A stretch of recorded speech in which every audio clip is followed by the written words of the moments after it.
gaya ng DPSP at OPSP. Kasabay nito na nagdaan din ng OWA at UCHED ang LEAP OFWs, isang programa kung saan ang work experience na mga magbabalik na OFW ay maaaring ready bilang academic units para makakuha sila ng college degree at hindi na kailangan makaan sa traditional na classroom. Panggaan na muna ang mga balitang malaman, paligagdagan sa bago at mabalita para sa energy. Energy FM News. AMU. Ultrasonic Broadcasting System Incorporated.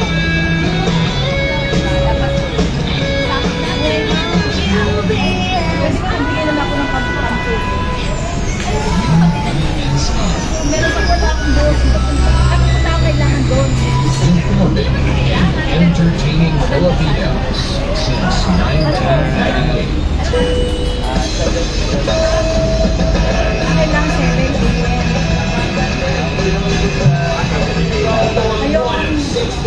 Rizal ng aming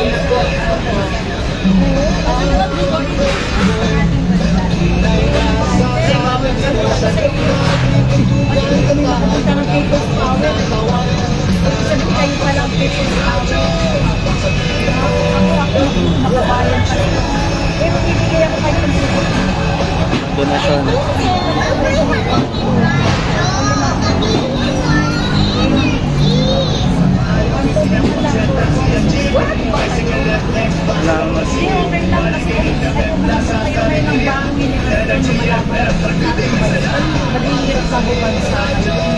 magbibigyan mo pa itang tubig naman lang. Ako sa pwede yan.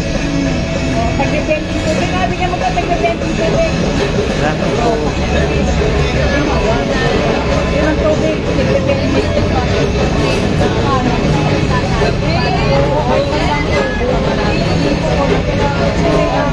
Masaya ako ba? Kasi nagbibili ng tubig. Kaya sabi ng kaya salit ako sa inyo. Pero kayo ang generasyon ng Muslim. At ano mag-Gregorian yan ka na ba? Kami Gregorian. Kayo ang Gregorian. Salamat po. Salamat. Sa inyo po. Yes. Sa panalangin ko, mga pinaglalaban ko para sa aming mga Maria. Kasi walang magsasakripisyo ng katulad sa inyo. Hindi mo paniliwanagan ka. Ang nakalagi naman po dito, bakit kayo naghihirap? Diba? Bakit ko naghihirap? Pero ang ako po siya na rin. Ay, gano'n tayo. Kayo lumalaki sa tayo. Opo. Sa Senado ko ba? Hindi po kayo sa House of Representatives. Kayo yun. Ay, asan ang pangalan nyo dito? Pag nakalaman ko kayo na sana lumabang kami. Pangalan ko dyan sa Babayos. Pero nakikita ko tayo sa kaso.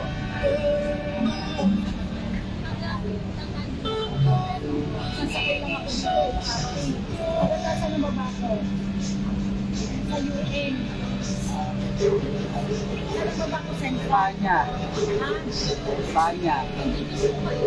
Espanya. Sa USD. Ako. Dito sa USD. Malapit po. Malapit po. Sa USD. Ay, tayo po yung Jollibee doon.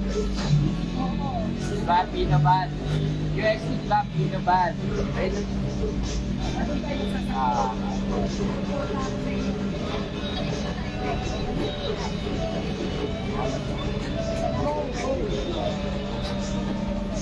Salamat sa time na pinaglalaban ng karapatan na. Salamat tayo. Check mo kasi hindi ko alam kung naririnig ba. Tubig, dito sa inyo. Yung talagang sa inyo yan, tagbe-20. 20 po. tubig bawat isa. Ganyan kalaki. Salamat po.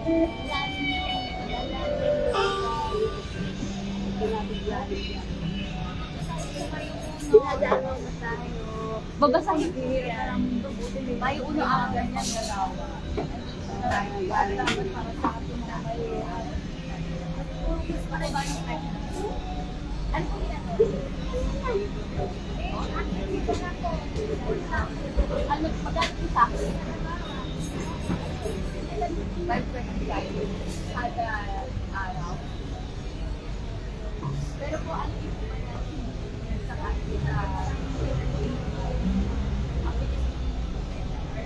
Sige,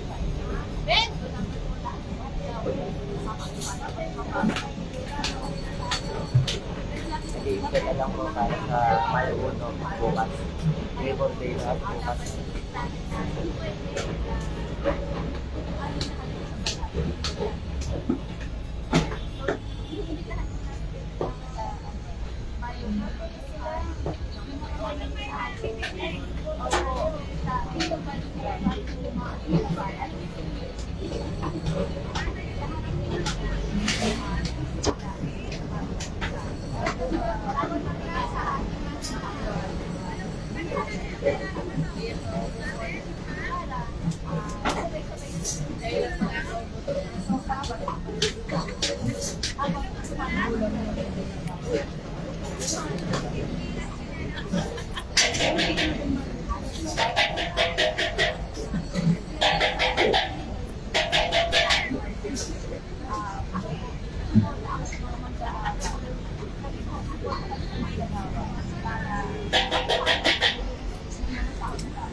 Okay lang.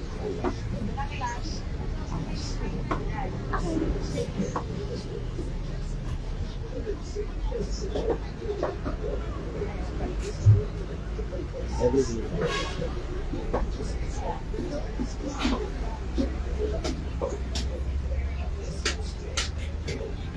Ayan, ganda. Isang piece of paper. Ito po, binibig pa ako. Bukas po kasi is Mayo Uno. Alam mo ba yung Mayo Uno? Holiday. Ito po. Ay, pakilala po saglit. Ako po si Renee po, ng Kabataan Party. So, magpupunta ako ng Manggagawa. And bukas po, well, holiday po ang Mayo Uno, pero po, tawag po sa kanya araw ng Manggagawa, Labor Day. Sa kasaysayan po natin, yung mga manggagawa sobrang binabarat yung sahod, ibibigay yung karapatan, pero dahil nagsasama-sama sila, meron ng mga konsepto gaya ng minimum wage, sige, okay, ayan, gaya po ng minimum wage, gaya ng pagkakaroon ng working hours, etc. Pero dahil mas mataas na yung presyo ng hinihingi, naging mas barat na yung sahod. Kayo po ba? Oh. 1.5 yan isang araw. 1.5 kayo. Mukhang popular yung store niyo eh. Mukhang maraming dayo eh. Magkasama po ba kayo? Hindi, bukod kami. Bukod kayo. Ano mo pangalan? Uno. Ako.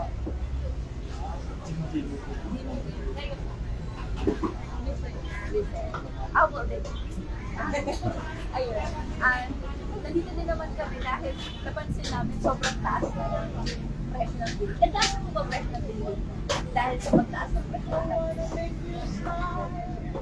Kasi, di ba, yung ikaw pinatransport pa siya, tapos sa pagkarga, mas mataas yung cost ng pagkarga.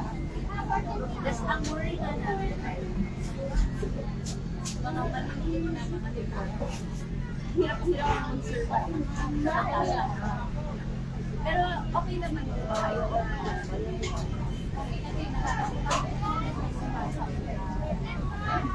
So sa utang ko kayo nakakakuha ng puhunan. Sa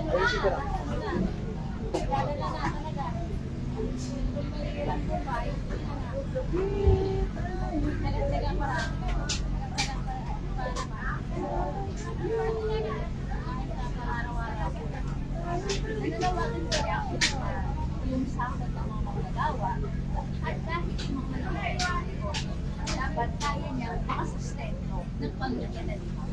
Para sa mangyari yung dapat makakuha namin. Minimum 1-2 kada araw. Yung 1-5 kada araw, okay naman kayo. Inasure ka na 1 kaya. Kaya po, inihintay namin kayo na masama yung sama-sama po tayo. Sa Pino ba? Alam niyo po yung UST? Universidad of Sa.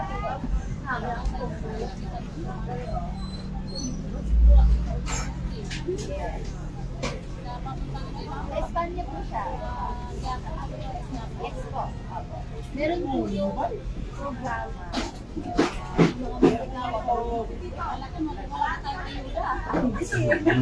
Ano lang po, napakita natin na kasay-saya kung yung mga mamamayan nagtitipon, papakita na malalaman tayo. May mga programa. So yun po, iniimbitahan po natin kayo. Salamat po.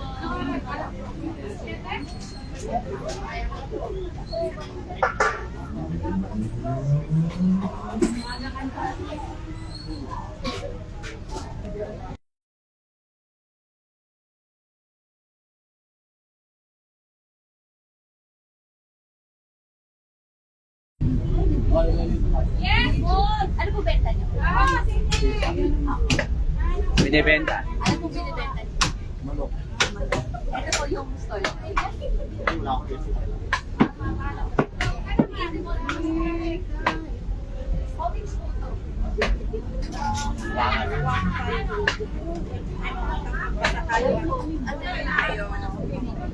Ito meron kayong kuya. Ayan. Ako po si Rene. Ano yung pangalan? Alvin.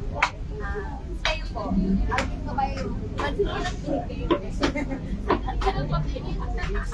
Jason. Sa inyo po ito. Kamusta po benta? Ay, wala ko. Ay, oo nga eh. Vaccine ko. Dahil po ba maaga kayo? Mas marami na rin bibili. Ah?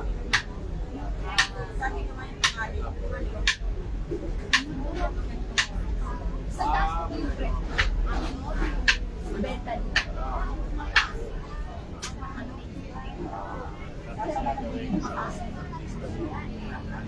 Nakapidyo kayo Naka-live kayo. Gagawin mo mga artista yun. Pwede.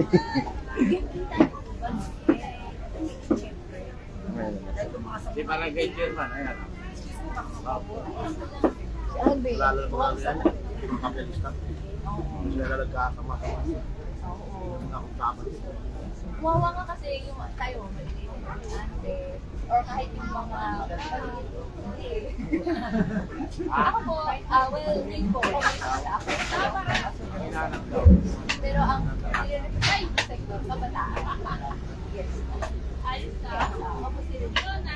So, ang nire-represent yung sector, kabataan. So, usually mga nasa eskwelahan, pero dahil hirap na nga ng buhay, may side gimmick, side hustle din sila. Freelance, ano man. Or tutulong mo. Pero kami po, supportado naman kami sa Dapat na i-interview nyo. Ito matanda. isa na po yung sa mga ano gusto niyo po. Ayun nga, ano. Bukas po Ito, ba interview. at then sino po yung may may programa po sa Pino Val bukas. UST. Alay naman naman. Ilang taon na? Kada. Dati po ba, napapadalas kayo sa lansangan? Dati. So aware pala kayo, narinig ko na sabi ng kapitalista. Alam niyo po yan. So hanggang ngayon, hindi pa rin nagbabago.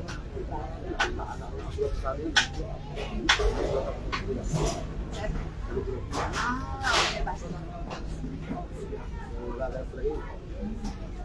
Well, sa amin po, lumalala yung crisis sa buong, hindi lang sa Pilipinas, sa buong mundo. Oo. Sa buong mundo siya ang binabarat yung mga manggagawa, yung mga Mayo Uno. Kaya po, anong di kahit kami na mas marami pumunta sa Mayo Uno. Holiday po, galit na po kayo sa inyo. Boss,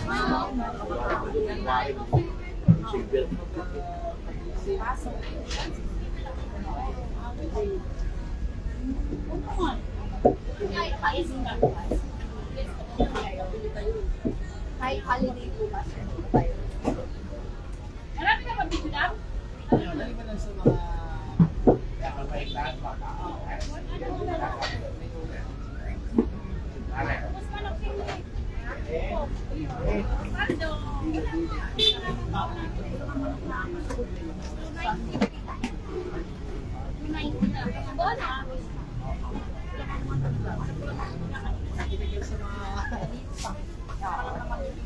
Buti po makinig ng mga radyo, di ba? Or kaya kami po, pupunta po kami dito para mag-explain ng mga issue sa inyo.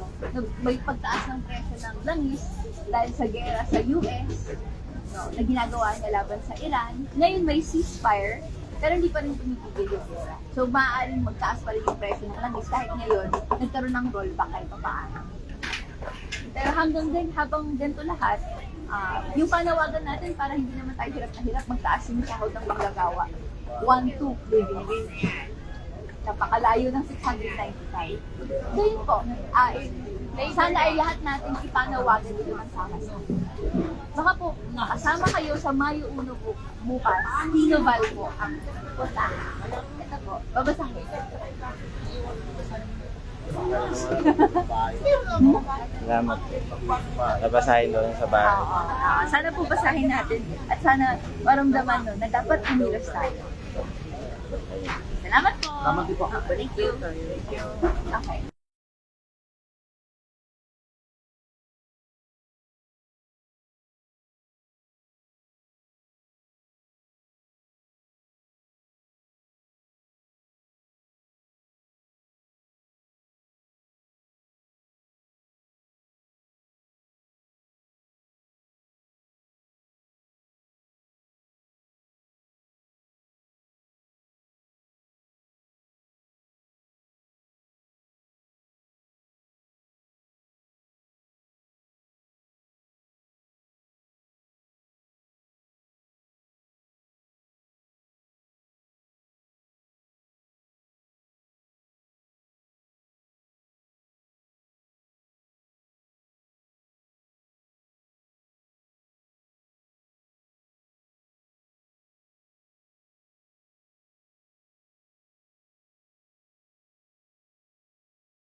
na nariyan naman ang mga buwis, ang taxes na nakapaloob sa VAT, no, at even sa excise tax ng langis. Ano po ang epekto nito sa mga maliliit na negosyante? Siyempre, yung dapat nakita na dati nakakatamasa sila na okay sa isang pamilya, hindi na ngayon. Mas maraming umuutang, no, kaysa sa na isusustento doon sa kanilang kita. Habang barat na barat pa rin yung sahod ng mga manggagawa sa Pilipinas, may nakausap din tayong janitor na supposedly ay nakakuha ng minimum wage. Pero sabi niya, hindi pa 600 pesos yung kanyang sahod. 590 lang. So sa atin, yun ay paglabag ng batas. And sinyales na ang mga manggagawa, iniisa-isa talaga silang parating at kailangan itong Mayo 1, ipakita ng mga manggagawa at mga nagkakaisang mga sektor na nagkakaisa tayo para ipamalas ang kapangyarihan ng sama-samang pagkilos at ano ang demands natin? Pagtaas ng sahod, pagbaba ng presyo, pagtanggal ng buwis na nakakataas pa rin sa presyo. So, nakita tayo sa Mayo 1 bukas.